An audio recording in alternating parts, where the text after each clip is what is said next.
combat taxaw na diggante Sa Thiès ak Garga Mbossé combat la boo xamante ne ñoom ñaar même génération lañu génération 2009 lañ donte Garga moo njëkk a bëre sax parce que 2008 yaakaar naa la dugg ci làmb mais 2008 ak 2009 benn la rek combat bi taxaw na loo gis ci combat boobu. non combat boobu ñoom ñaar dañ bokk graphique comme ni nga ko waxee léegi dañuy duggandoo ci làmb boo seetee seen at sorantewul seen taille sorantewul seen état de forme sorantewul boo seetee sax en même temps seen résultat ci làmb xëy na peut-être Sa Thiès mu am 2 défaites peut-être Garga je crois 3 ou 4 donc sorantewuñu donc ay naataango ni ñu wax ay naataango luñu maintenant yàgg nañ bëggante amateurs yi yàgg nañ bëgg combat boobu parce que yàgg nañ ko wax depuis je crois 2 ans 3 ans de cela waaw donc loolu ñuy wax une convergence loolu mooy convergence dem ba converger wu daje xam nga divergence day am mais di ngeen dem ba daje moom mu indi seen convergence loolu moo indi tey Garga ak Sa Thiès wala bëri maintenant comme ni ma ko waxee rek il faut que si nekkaat remettre en cause de préparation Garga c'est vrai que combat contre Moussa Ndoye dafa am victoire mais Sa Thiès dafa ñàkk son combat contre Boy Niang donc te Boy Niang daan na leen ñoom ñaar ñëpp donc dañ bokk adversaire bu ñu bokk bu leen boole. ñoom ñaar ñëpp daan Lac Rose ñoom ñaar ñëpp daan Tonnerre. voilà gis nga dafa am lu ñu bokk donc foofu nekk na li ñuy wax lu xaw a spécifique la préparation d'abord dans son ensemble l'aspect psychologique mais l'aspect stratégique parce que bokkuñu lu ñu bëree donc stratégiquement ku si nekk war nga def observation sa adversaire par rapport ak sa staff en même temps observer en même temps analyser étudier xool le oui le contre xool espace bi ainsi de suite parce que dafa bari ay li si nekk yoo xam ne da nga ko war a jàngat pour dem ci làmb doo xëy ñu tëggal combat rek nga dem entraîner sans pour autant que am ci foo war a jaar fi nga war a jaar mooy xool ay observation kon ma cité laag loolu lépp nga càmbar ko xool ko pour mën a attaquer sa adversaire xool ses qualités ses forces xool ses faiblesses xool maintenant ses opportunités yi xam ne mën ko am ak menace bi la ciy fekk parce que ku ci daanu di nga am beneen menace boo xamante ne day nekk leneen donc loolu lépp dafa nekk ay paramètres yoo xamante ne tey c'est l'ensemble de staff ñoom ñoo ko war a calculer xool ko donc c'est un combat boo xamante ne nii ça sera un combat décidé par des consignes les consignes waaw xam nga consigne waaw c'est quand je dis coach c'est-à-dire bon xam nga lamb dafa xaw a spécifique parce que dafa nekk sport individuel mën nga joxe ay consignes globales générales particulières ainsi de suite mais ba ci géew bi loolu lépp génn donc ce qu'on appelle la confiance en soi foofa il faut que su nekk coach yi avant que mbër mi dem les décisions foofu lay jógee ku la ci gën a xarañ ci foofa pour tegal la loo xamante ne tey di nga fexe sa mbër nekk mooy lucide am une certaine lucidité am lecture sur l'adversaire parce que boo perdre environnement da ngay am problème environnement foo ko perte amoo repère donc ça sera un combat boo xamante ne noonu lay stratégiquement mooy doon différence bi. côté xeex ñoom ñaar seen xeex. bon ils sont sensibles sont pas du ñu ay boxeur parce que boxe dafa am ay fondamentaux yu mu laaj.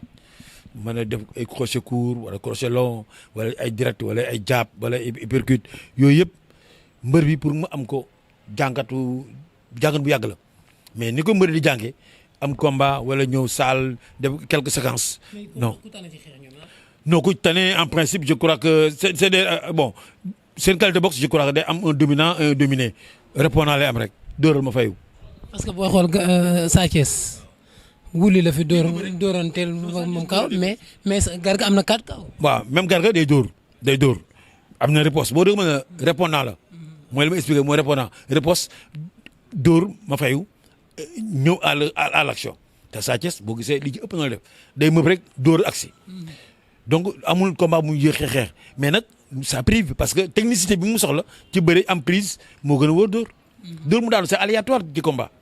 tey Eumeu Sène ku la waxoon ne li ñu ko dóor nga wadd à l'espace de 2 minutes nga weddi ko Modou Lo ku ko waxoon loolu du ko gëm ku ko mën di waxoon boo demee combat bi ñu leen nga dóor du ko gëm du dem sax làmb ja donc ça c'est aléatoire donc je crois que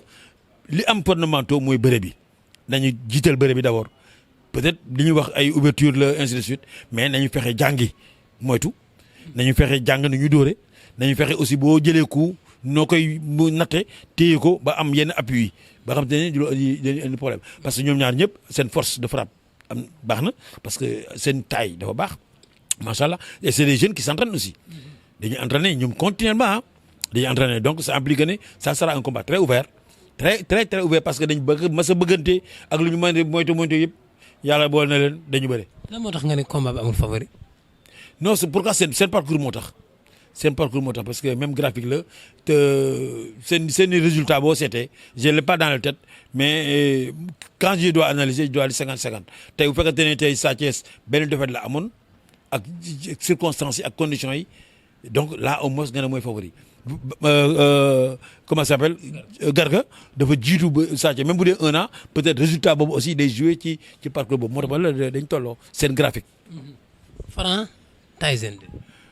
oui 2 lutteurs yoo xam te nii ñoom ñaar ñëpp def nañ mbapat ñoom ñaar ñëpp dañ def mbapat parce que Tyson 2 dafa def mbapat te ñu bëri xamuñu loolu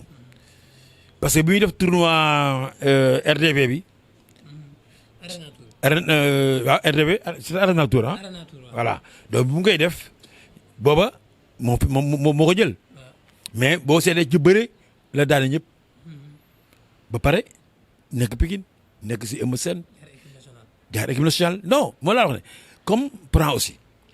donc ñoom ñaar day nekk combat boo xamante ne nii technicité la te boo gisee Gora Sock jaar na fa mais am na résultat ak comment ça s'appelle Tyson 2 mais donc il faut que Franc aussi jël en compte loolu il faut mu jël compte loolu parce que cible Franc Reug Reug la woon Reug Reug moo nekkoon cible Franc mais malheureusement boo gisee sax ci bi Franc jógee ci MMA bi ñëw tournoi yu bari bokk ci mais yu mu bokkul yëpp Franc da ko jël donc suprématie boobu Franc am actuellement nii donc da koy yóbbaale. dugg na commencé na ci bëri dóor bi mi ngi am ay résultats mais nekk na combat boo xam te ne quand même peut-être rapport de force ci sama gis-gis dina fa jouer parce que Franc physiquement il est apte il est bon comment ça s'appelle Tyson 2 néewul doole parce que taayam c'est un faux long dafa xaw xam nga boo am na taay booy toll sa doole liñ ko gis mais da nga am intérieur moom la am. il a délété alors que Franc dafa gàtt da ngay gis ses formes ses bi mais kay dafa xaw a njool donc poids bi ak forme bi mën na méngoo mais ci gis-gis da nga yaakaar ne kay mëpp doole donc ñoom ñaar ñëpp ku si nekk war na sóoraale sa morom ci loolu te nañu bañ a jiital xeex bi ñu bëre je crois que bëre bi moo doon différence bi waaw. Tyson 2 est-ce que warul jiital xeex bi comme moom xeex na bañ xam ne mën naa xeex. oui mais Franc terewul xeex mais mën na moytu te ragalul ko Franc ñi ko dóor ñëpp day faxas ñëw donc loolu xam nga dóor. il faut nga xool d'abord distance bi nga dóore ndax baax na wala baaxul angle fa nga koy dóore ndax mën nga dóor ñu moytu la jël la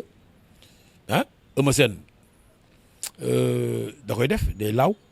coup bi romb mën nañ ko wër ndomba mën nañ ko wër leneen ak donc coup yooyu ñoom mbëri dañ fa ñu koy éviter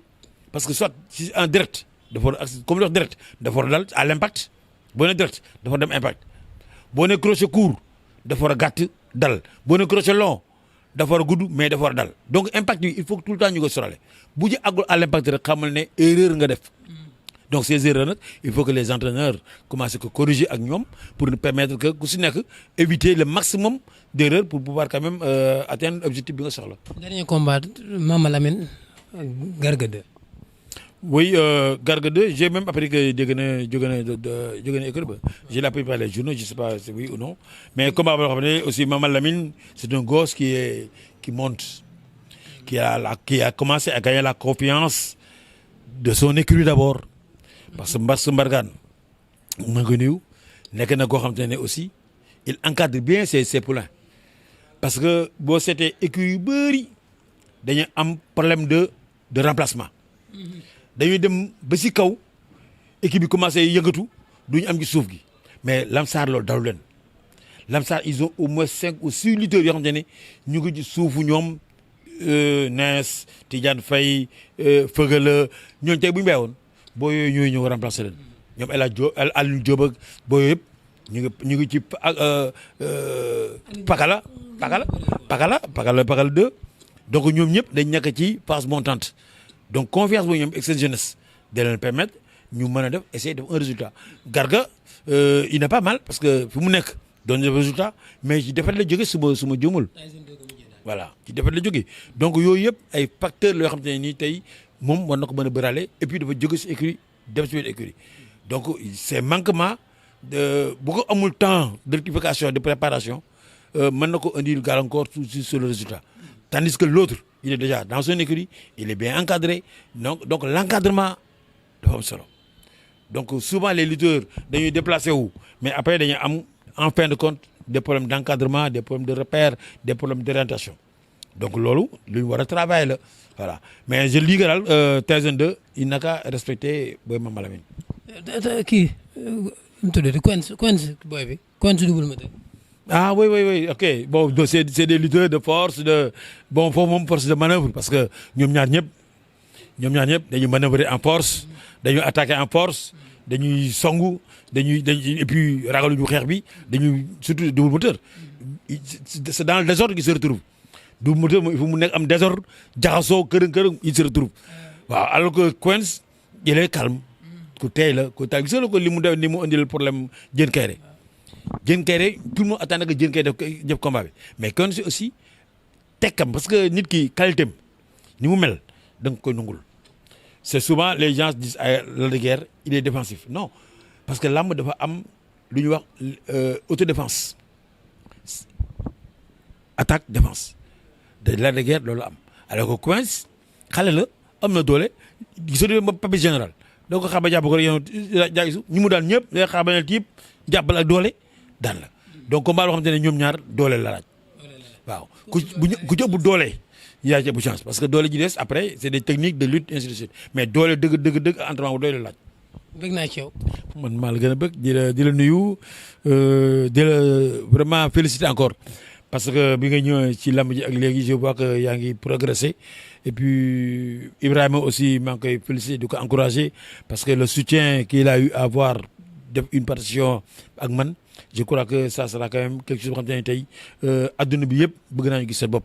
yéen ñi xale yéen ci nekk di liggéey aussi ce que vous êtes en train de faire maa ngi koy suivre c'est vraiment du bien donc et je vous encourage et vraiment je souhaite aussi à ce que l'ensemble des lutteurs yi nga xam te ne ku si nekk am combat nga nekkaat ci sa côté liggéey bu am solo parce que promoteurs yi dañu am yaakaar ci yéen pour indi leen ngeen relancer waat lamb ji mais fexeel aussi sur le côté mental ngeen fexe ba sportivement ngeen indi spectacle boo xam te ne aspect boo xam te ne tey amateurs yi dinañ ci gis seen bopp ñu bañ am déception parce que loolu lu am solo la di nga gis ku nekk naa lamb nga dem ba ci biir ñëw lamb ji ba ñëw du la sa xorom di sa sukkar da ngay ñibbi avec vraiment désagrément xam ne xamul toll alors que bi ñu la fayee ay millions vraiment donne vraiment l'ensemble des sacrifices qu'il faut nga dem bëri ji te booy bëri ji aussi wanal ne dama bëri même bëri ba daanu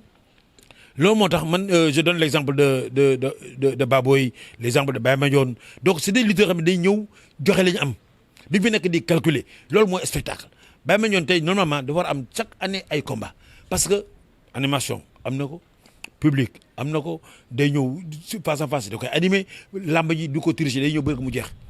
à part peut-être que bu mujj bu mu am en Gambie te kooku je crois que daañu ci waxtaan am na leneen lu ma ci bëgg a taxawal lu ma ci bëgg a def incha allah.